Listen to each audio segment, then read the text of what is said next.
Welcome back to Breakfast with Bleacher Boys Media. I am Isaac. That's Ken. Yanks wrapped up a series against Seattle last night. They took 2 out of 3. Would have liked the sweep. We haven't swept in a while, I feel like. But yeah, Yanks do well. Aaron Judge continues to crush it.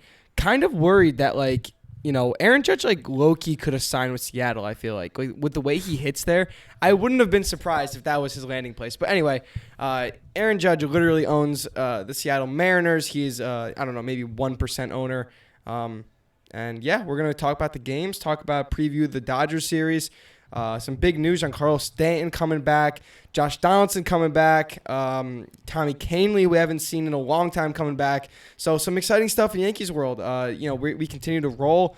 Bottom of the order really goes when top of the order goes. Some injury concerns. Rizzo should be back. Lots to talk about. Ken, how are you doing? I'm doing great. Did you hear about the corresponding moves or corresponding move that was announced Today? This morning, yeah. Can I guess? Can I guess? Sure. So I'm guessing it's either obviously it's gonna be either Jake Bowers. No, sorry. Obviously it's gonna be Matt Crook. Okay. Our guy, by the way, Bleacher Boys Media. Yeah, favorite. we called it. If you guys early off-season episode that we were talking about Matt Crook. Yep. But I would say either Jake Bowers or Oswaldo. I'm gonna go with Jake Bowers. Okay. Well, Franchy's also one. Oh, and Franchy, obviously Franchy, yeah. Franchy and Crook, and then the one that was announced was Oswaldo getting sent down. No, Look really? at that initial reaction. That's actually so instant reaction. I'm actually pretty surprised. Bowers, has been hitting better, but I would just think because of the versatility Oswaldo has. But you know what? I guess with guys like IKF and DJ, they don't really need that. I guess, and with Willie playing better too. Wow, that's actually, I'm a little surprised. I'm surprised the Yankees did that. I mean, he has been hitting he's actually one of the worst hitters in the MLB. Yeah, right now. no, he's Mr. Rollover. That's wow. I'm actually, this is the new mentality the Yankees have, which is actually playing the better people. Which is, I know it's crazy that we even have to say that, but I mean it's something that the Yankees did not do for the last 5-6 years, so it's actually kind of good to hear. I think Jake Bowers deserves to be up. He had a home run and a double. I think that's a great segue actually into Game 1. If you want to just summarize Game 1 real quick. Yeah.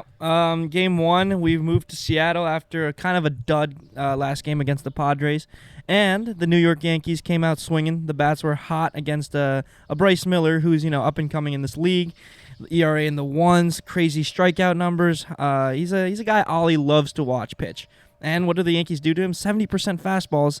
Yankees knew that, and they kind of just didn't really give him a chance to settle in. The Yankees bats were all over him. Great game plan. And Domingo was back after his 10-game suspension. He pitched well. I think he had the best start in the series.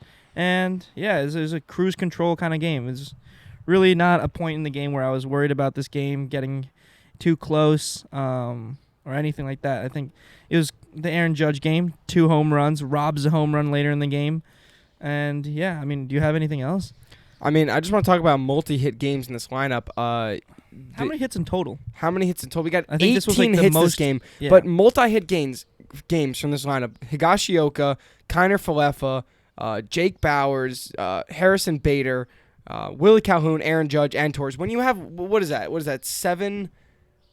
That is 8 out of the 9. No. That's 7 out of the 9. 6 out of the 9 guys in the lineup getting it done like not that. A counting pod. That's no, not a math guy. Not like not like I'm working in finance or anything. That's a problem. But, that is a problem. But yeah, I mean that when we have continuity through the lineup like that, this offense is fantastic and it's great. And when you got guys, I think we're going to talk about it more, but when you got guys like IKF going down there and ripping balls all over the field, I mean that's what we need in the bottom of the lineup. This lineup cannot be a single threat lineup, and it really feels like when Aaron Judge goes, the whole lineup goes, and that's that's a good thing because Aaron Judge often does go, but when he doesn't, that's the one concern. But trying to stay positive here. And the one negative from this game is Harrison Bader gets pulled, hammy. We later find out that 10-day IL. My guess would be he won't be back till early July, which just sucks. Harrison Bader was really an electric spark plug in this lineup, stealing bases. I mean, the smooth defense he plays in the outfield. We're gonna miss him, and it's starting to be a thing now that Harrison Bader equal injured. Like that's kind of like starting to be a thing in Yankees fans' minds. I don't know what you think about this, but yeah, I'm pretty concerned about the health of this team still. Yeah, we're getting a few guys back. We're now losing a guy that's a key cog in this lineup. Like what was his OPS when he went out? His total OPS? It got to be over 800, right? Like we thought this guy when we got him was a defensive first guy with a noodle bat, but no, this guy's 806. Yeah, above 800 OPS on the season. Like this guy was doing so much for us. Power, a little bit of speed, a little bit of clutch. And yeah, it sucks, but hopefully he's back in the minimum 10 days because they did initially list him as day to day. So I'm just hoping that it's the minimum 10 days and he's back. It didn't look, Who knows? For the hamstring injuries I've seen, it didn't look awful. But once he knew instantly, he's instantly up, yeah. But I've seen worse. I've seen clutching, real clutching at the leg. So hopefully it's I don't know. I don't know how they do it. They do a grade 1, grade 2, grade 3. I hope it's the earlier of those 3 options because the least serious. Because we really could use this team being full strength. I want to go on a run here. We're 4 out of the Rays. Oh my God. Let's go on a run. Let's go on a freaking run here. Also, can you check one more thing for me? Yeah, of course. So last series recap, me and Dasher brought up one of the what to watch for the Seattle series was he wanted to see more doubles. Now I want to see the 16 hits or whatever we got in the first 18 hits for game 1. Can you tell me how many doubles they had? I can't tell you exactly. Yes, I think you can. Yes, I can. Oh, Willie Calhoun. Oh, Jake Bowers, Judge, Kiner Falefa. 4? Yeah. Any of them have 2 doubles? What does that W2 mean there? You think that's what that means? That's 2 doubles. So Willie Calhoun had 2. And does that say Bowers 2? I need you to be. No, Bowers had a home run. Did he have 2? No way. Bowers had 2 doubles and a home run. I think he did because he had a big game 1. Yeah. He did. Yep. So yeah, Dasher, there you go. You got your doubles that you've been waiting to see. He also did. He also did say he wanted to see more hits. How's 18 for you, buddy? And yeah, I mean, game 1 was a smooth sailing. Judge total bases 10. That's crazy because I bet Judge total bases 2 last night and that fell through. So thanks for intentionally walking him, guys. Really ruined my parlay. I had $2 to win 20, but thanks a lot, Seattle. Anything on Domingo? Came back looking looked good. Sharp. Yeah, looked good. Had the changeup working, fastball located. Can't complain. I think Domingo has really.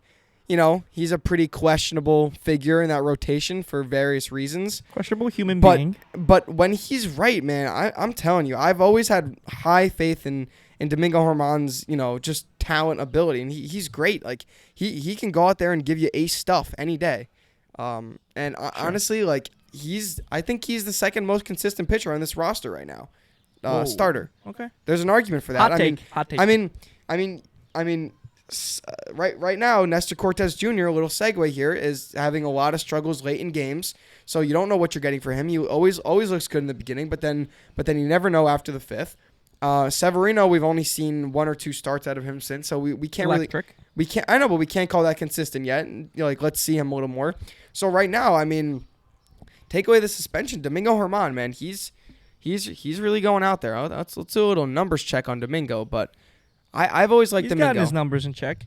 Yeah, I've got always off liked to a rough Domingo. start, but so he's still what is he? He's sub 4 ERA, 3-3, 10 games, 54 innings pitched, 53 strikeouts. Doesn't walk a lot of guys. You can't ask for much more than that. Yeah. Domingo's good. Domingo's good. Yep. All right, let's move on to game 2 where Isaac, aforementioned Nestor Cortez, gets a start. Another offensive breakout, which is nice to see. They jump on another starting pitcher from the Seattle Mariners, Logan Gilbert. Another fastball-heavy guy, although not as much as Bryce Miller. The Yankees had a game plan, and they executed again. And it was really nice to see Yankees getting a series victory in the first 2 games. And then Nestor Cortez looked great for most of the part, especially early in the game. His fastball was electric. He was getting it by hitters, getting guys looking on the fastball. Very fastball heavy. I like to see the percentage on his fastballs that game. But another 10-2 victory, another smooth sailing. King comes after Nestor. And then I think it was Web Dog who followed him up. Yeah. Who pitched 2 scoreless, I believe. So, Yeah. pretty good game. I mean, IKF has to be mentioned in this game. 4 hits. He's smacking. He's as hot as fish grease. What? What is he? He's hot as a fish grease. Never heard of that one before. Fish oil. Yeah, still doesn't make sense. You know, you're trying to put things together. It doesn't always come out right. That's fine. But that's what IKF is. Yeah, he tries to put together. Yeah, I mean, IKF, man, he's really shoving it up to some of the Yankees' faces right now. Yeah, and for I love real, it. man. Yeah, who are those IKF everyone, haters, man? Who are they? Everyone stand up if you hated on IKF last year, man. Seriously, so everyone owes him an apology, please. So now, dude, I kind of like the new IKF look where it's like bigger leg kick, lower stance, driving the ball. Like he hit a ball yesterday, it didn't get out, but he hit it on the ropes, like dead center to the warning track. Play. Yeah, right, like Julio had to really chase it down. But dude, IKF swing, is it kind of weird that I'm sneakily I don't know, looking forward to his at bats now? Is that that is weird? That is weird. Okay, you don't look forward to IKF's at bats, but no, he's hot, so I guess. But so you're just saying he's hot, but you have no faith in him continue. No way. That's what you're saying. No way he continues. But no, come on. Why are we? All right, last 7 games, 345, 10 hits, 1 home run, 10 RBIs, only 4 strikeouts, slugging .552. Damn. Last 15 games, 295, 13 hits, 3 home runs. Dude, this guy's a slugger. This is what we're talking about. We need the depth in the bottom of the lineup. Unfortunately, right now IKF is our 5th hitter, so can't really get you depth there. But yeah, his post game comments were actually really telling too. He's like, "I feel free. I'm having fun. Whatever." You don't hear that from players. No, but that's how players. I feel free. So what did he feel last year? Probably locked up in jail. Oh boy! No, I'm glad he's turned. Dude was in Alcatraz last year. Yeah. Anyway, this is another Aaron Judge home run game. Of course, Gleyber Torres multi-hit game. Willie Calhoun multi-hit game. Just top of the order is really stroking it. Yeah. Anything on Gleyber? I mean, he's doing the thing where for the last. Actually, ever since Gleyber's been up, we always used to talk about, he has the 2 distinct approaches. And sometimes when he's struggling or in his head, he'll just throw it out the window. He'll just not do the approach. But I just love it. He takes takes 2 big hacks, first strikes, and then he just shortens up and puts the ball in play. That is all we've ever needed Gleyber to do, ever. We don't need him to hit 38 home runs. That was, I think 38 home runs was the worst thing Gleyber Torres could have ever done. I think that almost ruined him for a couple of years as a ball player. But right now, dude, I love watching Gleyber hit. And I think that one spot is a great spot for him. And to mention, the defense out there has looked phenomenal. He made a bunch of good plays. He made 2 great plays in the game yesterday.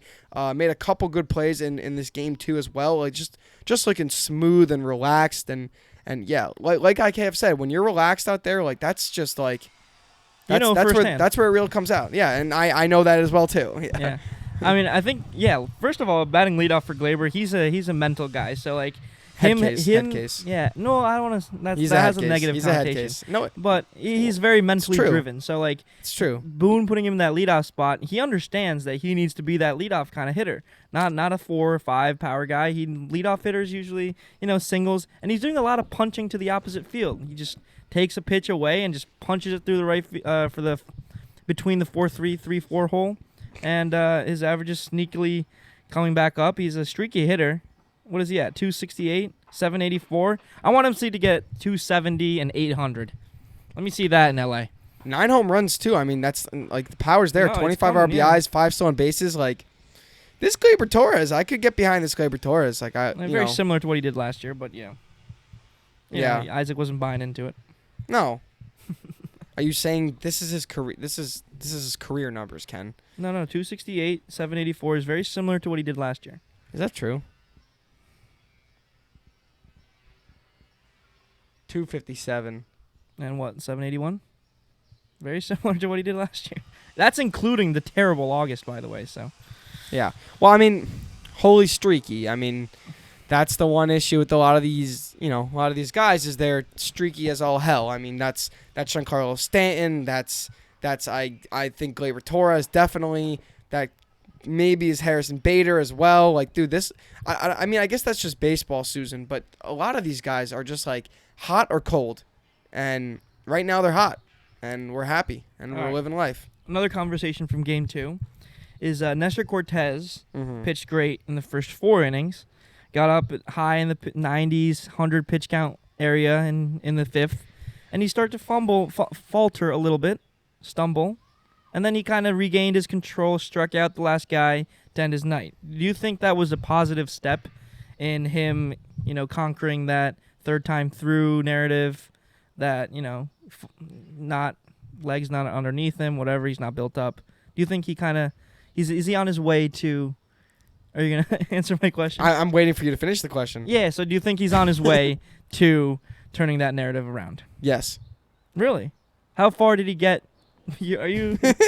See, this is terrible. Yes. Terrible No, podcaster. Okay. So, strategy. I mean, you asked me a very simple question. I have a simple answer. I think it's obviously great for the confidence because we obviously know Nestor can do it. I mean, potentially seeing a little bit of fatigue here. I don't know. Maybe the success got to him in the off season. He's eating at nice fancy restaurants, not working out. The stamina's a little low. Stamina's a little low. Drinking too much of his coffee every day. I don't know. No, but yeah, no. I think Nestor's fine. I'm really not worried about it. Just like hitters go in slumps, pitchers are going to go in slumps too. Hold on. You were very worried about it last time we talked about this.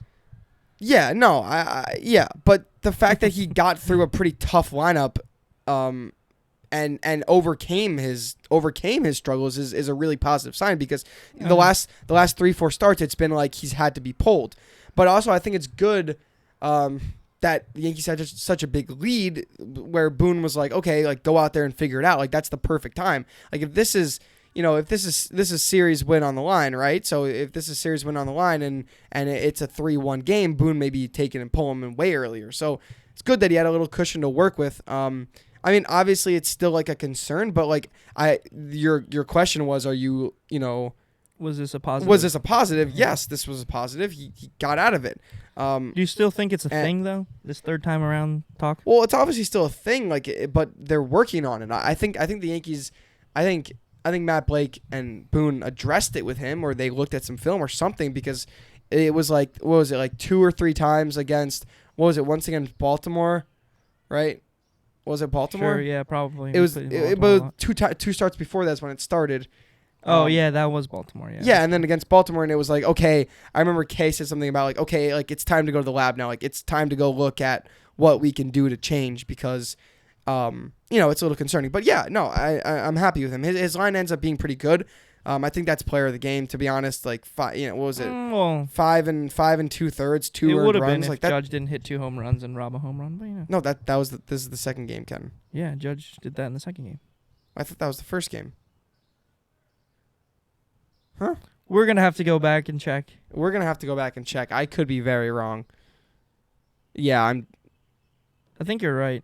I'm actually right. Yeah, what the hell are you talking about? This is the Volpe 3-run home run game. I think you're right. Jesus. Wait, so this was you choose Nestor? You got a player of the game pick right? I think so. It's a miracle, huh? Oh, damn. Okay. This is also, it's okay. We can't all be winners, but this is the Greg Allen homer game, the Anthony Volpe game. I don't know. Any thoughts on those guys getting it going? Bottom of the order? Getting it going is a stretch. I mean, it's nice to see those two guys hit homers. Volpe, you know what they were talking about, Volpe? His ass sticking out on fastballs away and sliders away. And I started noticing that and started keep an eye on it. Jeff Nelson and Michael Kay, they were like, his ass is literally in the third base dugout by the time he's swinging at outside pitches. And I start to, really focus on that and check it out. And it's so true. Like, his ass is literally just shooting towards the third base side while his hands are trying to go towards the pitch. It's kind of a mess. I'm not going to lie. It's kind of a mess. It's like, I remember, I think it was like Jeff Nelson was like, I think this was game 3, pretty sarcastic. It was Anthony Volpe was up with the bases loaded. and they're like, "Yep, just pitch him outside." And the first pitch fastball, Volpe tries to pull like a pitch that's in the other's batter's box and like nubs it to third base, and he's like, "Yep, outside fastball." Like it's kind of it's really obvious, and it's kind of bad that this early they already just like easily know how to attack Volpe. It's basically just don't throw it middle in low. But also you could also take that as a positive. Like Volpe now has a clear cut thing he needs to work on. Like if he just that's one big adjustment that he can. That's a positive. Okay, no, that's a positive spin. Like that's like if he's doing everything right and still not hitting, like that's a bigger problem. I feel like. No, yeah, like it's so obvious that it's like this. He has to be working on this all the time. Yeah. Like, but it's hard. Like there's guys throwing two-seamers, righties throwing two-seamers at 97 that look like balls and then end up strikes. So I understand why he's swinging at those pitches, but he's got to learn to go the other way. That's obviously crucial, or he's gonna have a very short MLB career. And with my knowledge of playing baseball through the years of my childhood and throughout high school, I know that when you're pulling out like that, like when you're opening up early, he's looking to go deep. Like he's getting a little pull happy, power happy, and that might be coming from how much he struggled early on and trying to get back on track. But you can't save your season with one swing. That's what I was gonna say. But but you can't blame him. Like that's obviously gonna be like young player. That's what's going on. Yeah, but like. Again, just with Gleyber Torres, we need Volpe to. We don't need him. We don't need him to hit 30 home runs. He's not going to. We need. What would be nice is like a nice like 240 to 260 batting average. Get in the 700s OPS. Drive the ball. Get on base. Like we need you to get on base so you can use your best attribute, which is most valuable to us right now, which is your speed and your ability to steal bases. That is the asset that is most valuable to us, along with his defense. He doesn't need to hit home runs batting 7th or 9th. That's not what we need from there. And the home runs will eventually come too. Yeah, like you see with Gleyber. I think this is a good comparison. Just like with Gleyber, when he's not trying to hit home runs, he hits home runs. When he's pulling off the ball and opening that front hip, like that's what happens. Like you're gonna roll over. But he does still connect in this game. They throw him a low fastball, which is like. How you turn and burn. It's the same thing he did on the sac fly when he got that. It's just like the easiest pitch to hit at this level, I think. And for his swing. Yeah, and for his swing. It's just kind of funny too because there's sometimes when there's pitchers that come in, I'm like, this is a Volpe pitcher or this is not a Volpe pitcher. Like any guy with a little bit of funk or is like just like Volpe's not going to get a hit. Yeah. But like a guy who's like very like fluid mechanics and like mid 90s fastball, attacks fastball. Like, okay, this is a Volpe guy. Yeah. But any guy, it was Seawald yesterday. I'm like, dude, this guy's he's funky and his slider's moving like a foot horizontally. Like, dude, he's never seen this. He's never seen this in the minor leagues before. Like, there's no chance he's getting a hit. For Yankee fans, for a better comparison, like Volpe has a better chance hitting Garrett Cole than Scott Efros. Yeah. That's I like that. Or like, yeah, I like that. Or like Miguel Castro. Yeah. Anything on the pen in this game? Kinger comes in again. Kinger looked amazing, and then WebDog. I heard Jake talk about this. WebDog throws under the hitting speed, and I think that kind of just describes Weber perfectly. Yeah, I like it. Anything else from this game? We want to look at doubles. Greg Allen? Not a single double. Greg Allen home run. Sneaks good one for out him, of there. man. I like him as our fourth outfielder. I'm not gonna lie. 2-run single by Kiner Falefa. Kiner Falefa's pretty good. So okay. Yeah. I think we can move on to game 3. And this was a 0-0 game heading into the 10th. And the Yankees squandered a chance in the top of the 10th and then lost in the bottom of the 10th off of Cal Raleigh's walk-off double. I think my biggest takeaway from this game was Clark Schmidt putting together a string of outings that are now, this is 6 innings. What was it, 5.2, no earned runs. I think back-to-back starts, he's given up 1 or less runs. I mean, he's really pulled back his, he's kind of harnessing all the stuff he has. The sinker, the slurve or whatever he has. The cutter is actually working now. And he's kind of put it all together. And it's looking really nice. Visually, it passed the eye test. His pitching was actually crazy. Just dotting the corners, getting swings and misses on curveballs way outside the zone. And then George Kirby on the other side. I'm not going to lie, as a baseball fan who likes watching good baseball games, George Kirby's outing was really fun to watch, except for the fact that it was against the Yankees. But he was dotting the outside corner with the sinker. Like the pitching, if you're really into pitching, this game you should go back and watch it because there was some incredible. And then the defense as well. Gleyber made really nice plays up the middle. Julio Rodriguez made a nice play in center. DJ made a few in third. Like this was a very clean and well played baseball game from the defensive standpoint. Yeah. Yeah. So a couple things on Clark. I agree. Like the combo that works for Clark, righties or lefties, is the sinker slider combo. His slider was absolutely nasty yesterday. And when he's not leaving cutters over the middle, I think there was one cutter he got away with that he just left right over the middle, and after that he just like did not throw it anymore. I think it was later in his start, but he just left one right down the middle and was like, yep, not throwing that anymore. And it's good because he doesn't need to. When you have a 95-mile-an-hour sinker that's moving a lot and you're able to dot inside corner versus lefties you don't need that cutter. Like that's the pitch you have. Like you can dominate with that. Some of the problems with Clark has been his ability to get guys out. But like I said, a big problem. no. Sorry, to strike guys out. Sorry, excuse me. Finish guys off. Finish guys off. Whoa, pause. But but yeah, when he has his slider working like that, that's the good stuff. That's what I want to see from Clarky. Mm-hmm. That being said, so yeah, claps for Clarky. He deserves it. That being said, I totally agree to take him out there for the Kelnick at bat and bring in Wandy there.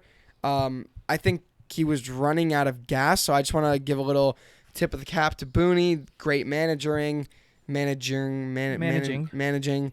Great job with that because that's exactly what I would have done as well. And then on the pitching side of things, Clay Holmes, holy freaking nasty Clay Holmes. When Clay Holmes looks like that, it really makes me sad that he can't be like that all the time. Because I remember back to last year where he had that 30 inning scoreless streak. Like, dude, when Clay Holmes is able to locate those two pitches, he is top closer or top reliever in the MLB. Like there is no one who has stuff like that. There is no one. So I just want to say big claps for him. Like I really want to see like 2 or 3 consecutive consistent outings where it's like he gets a clean inning, no runners on base. He comes in and he throws strikes with that nasty stuff. So yeah, I was really happy with it. They were trying to disrupt his flow, his motion, everything, and he was not having it at all. So good for him. And then Ron Marinaccio, you can't blame him for the loss. He comes in and gives up a double. Game's over. But should we talk about the top of the 10th, or is there anything else that we could talk about before that? Anything happened? I mean, we had 2 hits so on the offensive side. 3 hits. We had 3 hits. So on the offensive side, you can't really. I don't know if there's any talking points. IKF gets robbed. In the runners. Gleyber gets robbed. Yeah, Gleyber gets robbed. But other than that, I mean, DJ had a bloop single. Like, not really many talking points. I don't know why Aaron Boone would say Rizzo is available off the bench tonight, and then in the biggest spot of the game put in Franchy Cordero. So this is top of the 10th we're talking about. Yep. Put in Franchy Cordero, who has never seen nastiness like that in his last month in the minors. So, like, it's just like you're setting him up for failure. But just don't say the issue is don't say Rizzo's available. He has to. What? He's got to say Rizzo's available. I disagree. Just say he's not. Because the Mariners listen to that. So you can't give your opponents. What do you mean? Tidbits on your own. Like you got to have the Mariners thinking that Rizzo's available. If he's injured, he's injured. That's not the Mariners gain nothing from if he's like that. No. The Mariners have to game plan for Rizzo if Rizzo is available off the bench. They have to get lefties ready. You can't really say he's not available if he's active on the roster. Like that. Well, they did it for the last couple days. Didn't they? Did not? They did because he was actually unavailable. I think Rizzo was available in an emergent situation, but that was emergency. That's the game on the line. That's the game on the line. The Yankees had won 2 games. Think about it from the Yankees' perspective. I am. Yankees had won 2 games in a row. They already won the series. They care more about keeping their guys healthy than No, I understand that. Than sweeping a June 1st series in Seattle. I understand that, but at the same time, don't say he's available if he's not. Like I just think they can't say he's unavailable. They do it all the time. They literally do it all the time. They said he was ready for pinch hit in game 2 as well. Yeah, exactly. So if he's ready for, It's just the situation never came up, so we never talked about it. yeah, I don't know. But I don't think before the game you got to. I mean, if you're not going to pinch hit him there, then he was never available. He wasn't. Like, he wasn't. Yeah, and I'm pretty sure he said afterwards. it's just annoying. It's just annoying. Like, it's why? annoying as fans, but we can't believe that anymore because we've seen that way too many times. Yeah. He says that people are available and they're not, but that's just how they do things. Whatever. Tough situation for Franchi there. Like if you saw Rizzo on the bench, he was hoodied up, huddled up. He was never coming in the game. I don't think he had his uniform on. But if he was available, I think he should have pinch hit him for Volpe instead of Higgy after that. Yeah. That pitcher, Tolpe or whatever his name was not a guy Volpe can hit. But it is what it is. I mean, the offense was dead. Franchi, tough luck. He's getting sent down now. But, yeah. So I think we can move on to our segment of the show where we give out our rotten and golden eggs. And who has first pick? Doesn't matter. Because I have one on mine. Okay. Do you want to do your golden first? Okay. All right. Golden egg goes to Mr. IKF. 6 hits, 6 RBIs. And he, as I said, he's hot as fish grease. And I don't know. There's another option that you can take. The guy who's doing a lot of crazy stuff in the first 2 games, but IKF, man, he's turning it around. I want to see it continue. And never thought we'd be here, huh? Never thought we'd be here. Yeah, and feel free more often, bro. Feel free and have fun. Yeah. Good for you. One quick thing I wanted to say though about Judge, because I'm not gonna give my award to Judge. Wow, Rob. Because of his terrible Game 3. Judge missed Bias. Don't bet on Judge ever again. Please. Judge missed against what was his name? I forgot the starter's name. Kirby? Yeah. Against Kirby, there was I was shocked. Kirby came right. It was like a 3-0 count. Kirby came with him 3 straight fastballs down the middle, and Judge swung and missed at every single one of them. Or it was 2 straight. 2 straight fastballs right down the middle. And I don't know. I was thinking to myself, wow, I'm such a spoiled Yankee fan that I'm mad at Judge for missing a not hitting a fastball for a home run. Yeah. But there was just 2 right down the middle. I mean, what are you looking what are you looking for if you're not looking for a strike there? But I mean, maybe you're looking for a slider in the dirt because that's all they'll throw you. But also, I just kind of wanted to say quick that I love how the Mariners pitching staff just attacks Judge. It's I don't know. Are you not scared? I don't know what the comparison is. It's just like smacking yourself in the head with a 2x4. It's just very counterproductive, you know. But then it's so funny because they pitch to him all series, and then in the last at bat of the series for Judge, they intentionally walk him. So it's well, you guys have known this obviously you've known the entire time. So what the hell were you doing attacking him like this aggressively, and then you decide to walk him in that situation? It's just I don't know. It's you guys kind of let go of your game plan with Judge there. On the 2 fastballs down, he kind of even looked surprised that he got that missed pitch. It. Yeah. He got that pitch.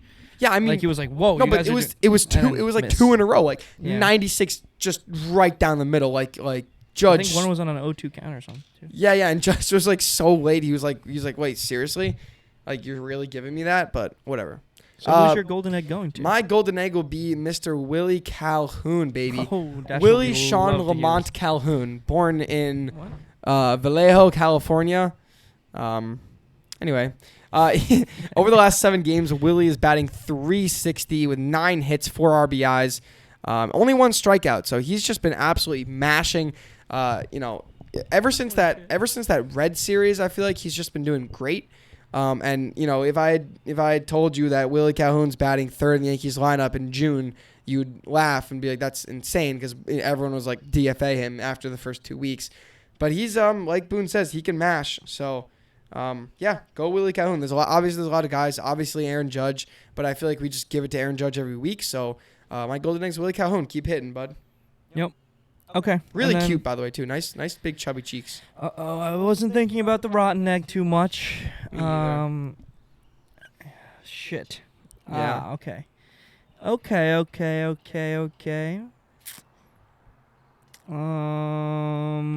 By the way, actually, I'll talk about this later. Okay. Well, I'm gonna give it to Higgy. Higgy, I was just gonna compliment Higgy. He had a great series. Did he really? Dude, he had like 6 hits this series. Okay, yeah. fine. Oswaldo. Oswaldo didn't even play. He played a game. I saw him coming in. He had 1 AB. No, he pinch ran. Dude, he pinch ran twice. Can you go to your email? I sent you that link. Oh, God.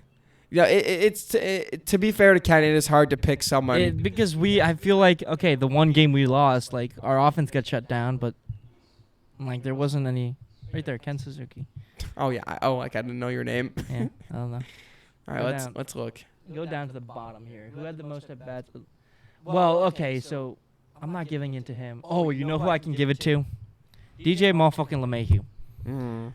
Before the series with Dashel, last segment of the last show, I told him that he needs to keep going because he looked like he was coming back on track. And I said, Lemieux, you need to keep this going, buddy. What does he do? He comes into Seattle, 14 at-bats, 2 hits, 143 average. He also he also cranked a couple that were deep flyouts. Yeah, maybe crank it a little to places where fielders aren't placed on the baseball field, please, because those count as hits in baseball, and you need a little more of those recently. You had a little nice stretch at home against the Padres, but now you're turning back into a little pop. The one hit he got also was like a 57 exit velo, bloop single to right field. So basically you went 1 for 15. And that doesn't cut it around here, buddy. Get it going.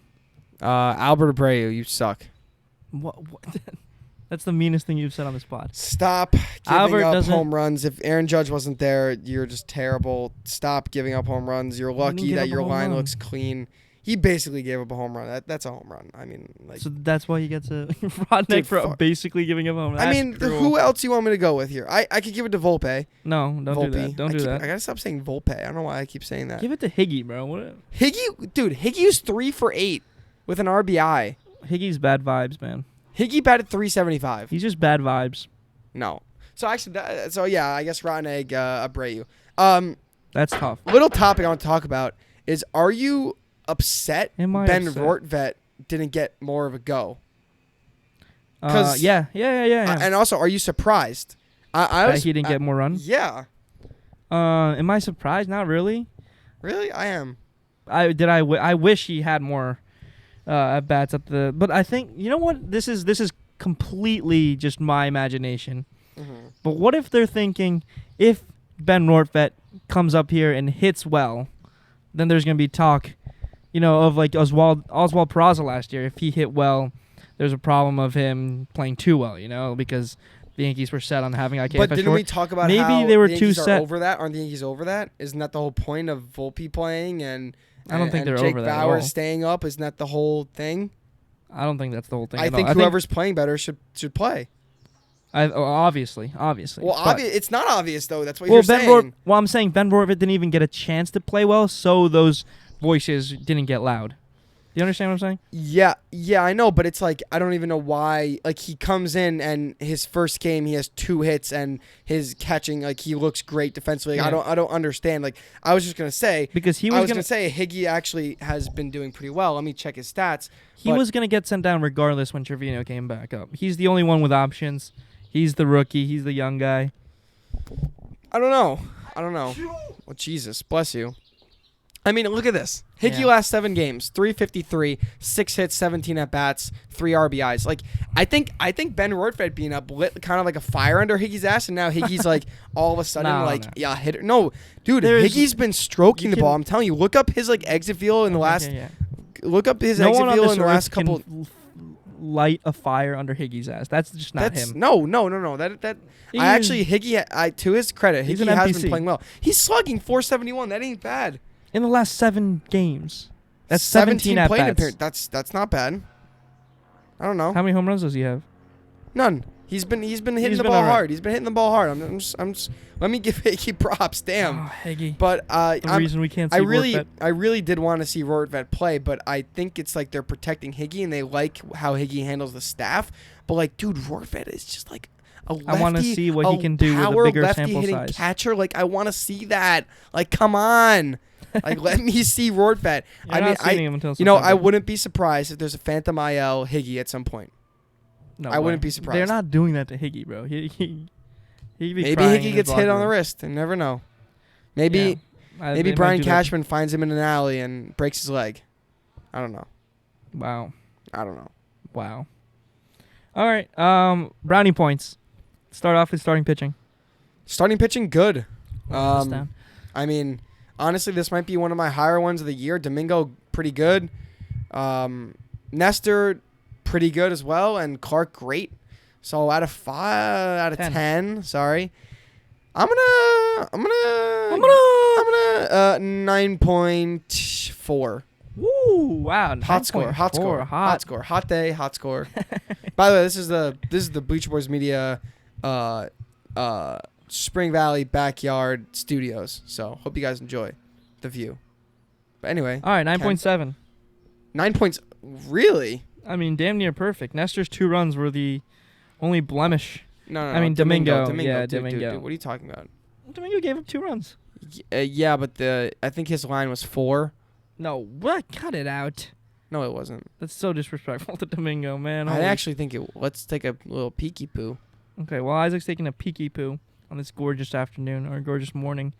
I'm not changing my score regardless. I think it was a reliever that gave it up. I'm pretty sure.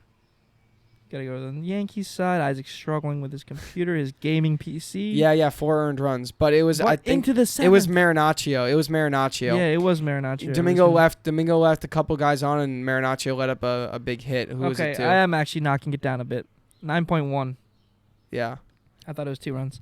All right, now on to the bullpen. Bullpen was immaculate, except for, I guess, Marinaccio gave up Domingo's runs, and then Ron Marinaccio again in Game 3 gave up the walk-off home run. But you can't. And Abreu. He didn't do. He pitched 2 scoreless innings, got the rotten egg, is now getting shitted on by Isaac. I just don't like Abreu, man. That's crazy. I just don't like Higgy, man. Okay, so bullpen, I'm giving a 9.7. Bullpen, Mr. Holy Nasty, Clay Holmes himself, Michael King, insanely nasty. Wandy, cute as hell. Web Dog. I don't know. I don't got anything for him. Hot as hell. Okay, go. What do you I'll give him. Boom. I'll give him a nice little 8.9. I think that's fair. Is that fair? Well, you're really taking Yeah. points away from Abreu. Okay. Well, I mean, we did get walked off on, and With the we fucking did give up Manfred rule. 4 runs after Domingo had. I don't know. Yeah. But they. Yeah. I'll stick with my score. Okay. 8.9. Seemed like you're in a little pickle there. Yep. For the offense, 2 outstanding games. 10 runs, And 10 then a runs dud. in Game 1 and 2. Just and like San Diego. Goose egg in Game 3. So it's San Diego reversed, kind of. No, because didn't they have a dud the last game? No. Yeah, they Wait, did. they?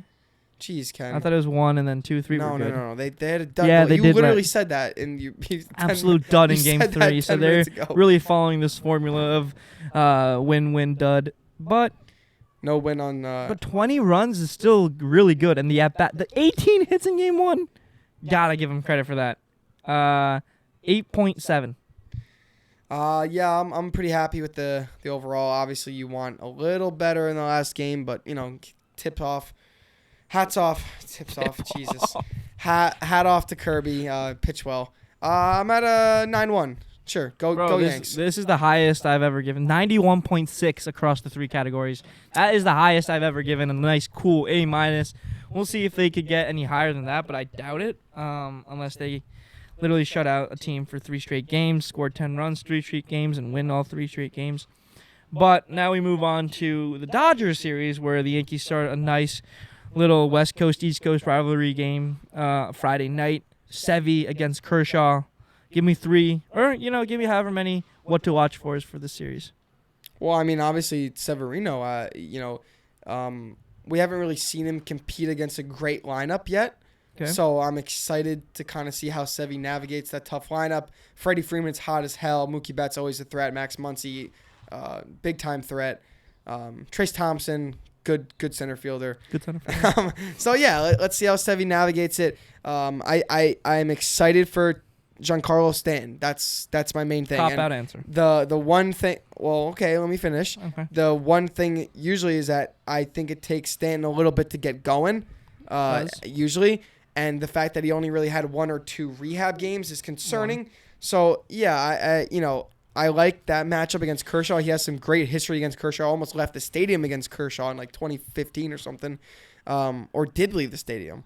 He did 503 or something. Yeah. So let's go Giancarlo. Adds another threat to the lineup. Let's see Rizzo back in there, and let's continue to stay hot. Like I want to see some consistency because we really haven't had a long stretch of consistent, good, timely hitting. So let's see that. All right, yeah. And then Donaldson's back. I'm actually excited. This is not sarcasm. This is not me trying to be cute. I'm actually like, I want to see what he's got now because of how much the Yankees offense was struggling before. I want Isaac to pull out his notes app right now, actually. Okay. And can you write down? Can you like write the best lineup the Yankees can construct with the guys active now? Okay, Glaber. Let's do it together. All right, Glaber's 1, Judge's 2, Rizzo's 3. Giancarlo. Giancarlo's 4. Is DJ 5? Where is he gonna play? Okay, well, interesting. Donaldson 5.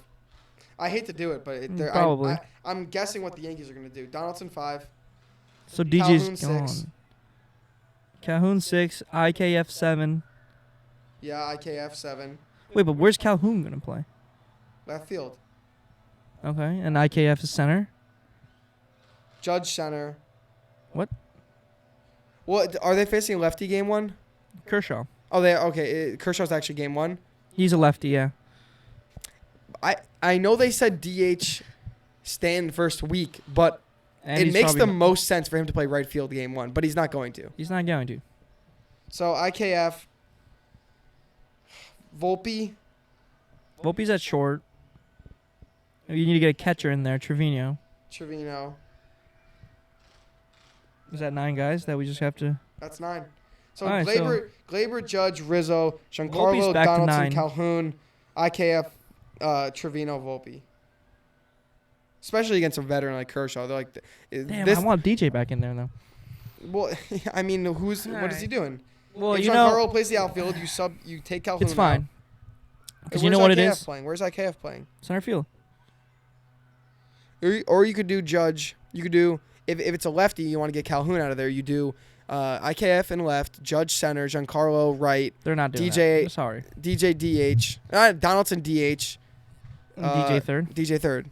They're not going to do that though. But right. But they should. But they're not. But going you know to. what? This is only a problem for game 1 because as soon as this starts becoming a consistent, like they're gonna be rotating all around. No one's gonna like Donaldson and Giancarlo aren't gonna play back-to-back games for I don't know, probably a week or 2. So yeah. So this is the Yankees' DJ's dream gonna scenario. get in. DJ's gonna get in. DJ's gonna get in. Everyone's gonna get in. Everyone's gonna have fun. Yankees are gonna take 2, or are they gonna sweep the Dodgers? No, they're not gonna sweep the Dodgers. 2. Hopefully. Be happy with 2. Sign up for 2. All right, we'll talk to you guys after the Dodgers series, and we about to hit the courses. Peace. See you later.